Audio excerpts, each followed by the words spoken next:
Bonjour à tous, on démarre fort la semaine avec la nouvelle Renault Mégane, la Porsche 911 restylée et la deuxième édition du concours d'élégance de Chantilly.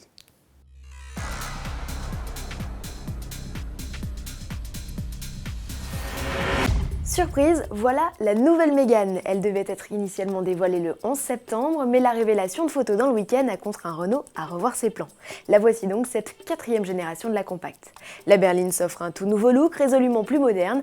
Elle emprunte à sa grande sœur la talisman de nombreux éléments de style.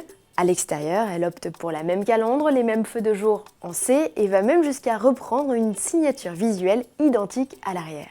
À bord, là encore, c'est quasi copier-coller avec l'entrée en matière d'un large écran tactile en position verticale ou encore de l'instrumentation entièrement numérique. On remarque aussi l'arrivée d'un volant à mi-plat et de sièges sport pour les versions GT uniquement. Sous le capot, la Mégane qui partage ses dessous avec la Pulsar GT profite de nouvelles motorisations et notamment d'un 3 cylindres essence de 90 chevaux. Autant de nouveautés qui devraient lui permettre de se relancer face aux Peugeot 308 et Volkswagen Golf, largement dominatrices sur le segment.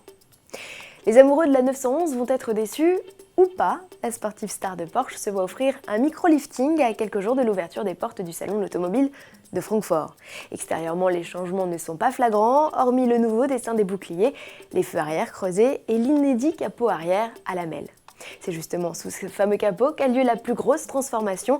Adieu 6 cylindres à plat atmosphérique, Porsche cède à nouveau aux sirènes du turbo.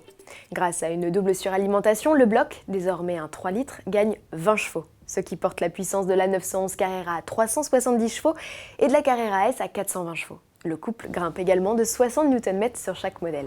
Côté performance, ça décoiffe un peu plus forcément, le 0 à 100 est expédié en respectivement 4 secondes 2 et 3 secondes 9 pour les sportifs dotés de la boîte PDK et du pack Sport Chrono. Pack qui entraîne l'apparition sur le volant d'un sélecteur de mode de conduite. Dans le même temps, les modèles deviennent plus efficients, la consommation a chuté d'environ 1 litre comparé à la 991 de 2011. Autre nouveauté, le châssis rabaissé, le système multimédia optimisé avec connexion Wi-Fi ou encore les roues arrière directrices, technologie jusqu'alors réservée aux versions Turbo et GT3.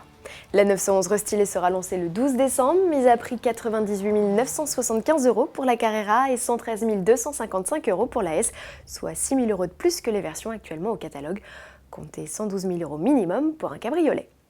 On se quitte avec des images de la deuxième édition du concours d'élégance de Chantilly. L'événement qui s'est tenu le 6 septembre dernier aura rassemblé un peu plus de 13 000 visiteurs, soit 35 % de plus que l'an passé.